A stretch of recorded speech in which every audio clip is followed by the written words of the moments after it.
এতদিন কুমারদের মধ্যমণি ছিলেন রেলপথমন্ত্রী মুজিবুল হক।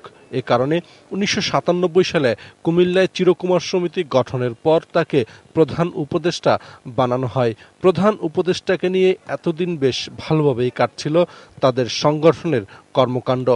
সংগঠনের কয়েকজন সদস্য বিয়ে করলে ৪০ বছরের নিচে কাউকে সদস্য না করার সিদ্ধান্ত হয়। কিন্তু মুজিবুল হক ৬৭ বছর বয়সে যে বিয়ে করার সিদ্ধান্ত নিতে পারেন তা তারা হয়তো ভাবতেই পারেননি। এটা পরে বলবো, এখন আমি তো সব কথা সত্যি। আপনার চিরকুমার থাকছেন না? না, এটা থাকবো না। কিন্তু আমরা লোকজনের কাছে সংগঠনটা বিরাট আস্থাহীনতায় পড়েছে যে ৬৮ বয়সের একজন প্রধান উপদেষ্টা যদি বিয়ে করে ফেলি সংগঠনের কি হবে। আমরা ডিপলি শকড। তারপরে উনি ফোন করায় উনি আমাদেরকে হাসি মুখে আমাদের নিমন্ত্রণ জানালেন। আমিও মনে এক বুক জ্বালা নিয়ে এই অপ্রস্তুত অবস্থায় ওনার মঙ্গল কামনা করলাম। মন্ত্রিসভার বৈঠক, সংসদ অধিবেশন, একনেক বৈঠক সবখানেই এখন আলোচনা রয়েছেন রেলপথমন্ত্রী। সহকর্মীরা তাকে জানাচ্ছেন অভিনন্দন।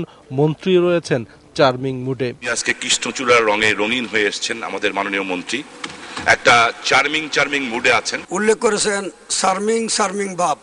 এই পৃথিবীতে সবাই তো সুখী হইতে চায়।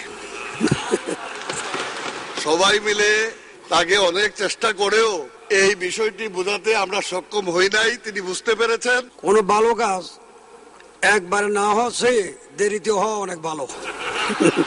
আমরা ওই দিন সুখ্যাতা পাঠ করব, তারপর নাচ গান গেয়ে আনন্দ উল্লাস করবো। তা আমরা ইতিমধ্যে ১০৮ বছরের একজন চিরকুমারকে পেয়েছি যিনি বয়স্ক।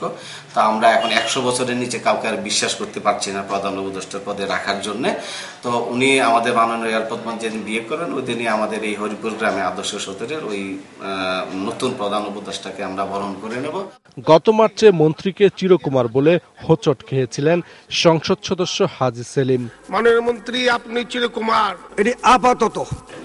বিভিন্ন সভা সেমিনারে সামাজিক সমস্যার কথা নিজস্ব স্টাইলে তুলে ধরতে এক বিশেষ পরিচিতি পেয়েছেন রেলপথমন্ত্রী মুজিবুল হক। বুড়া মানুষ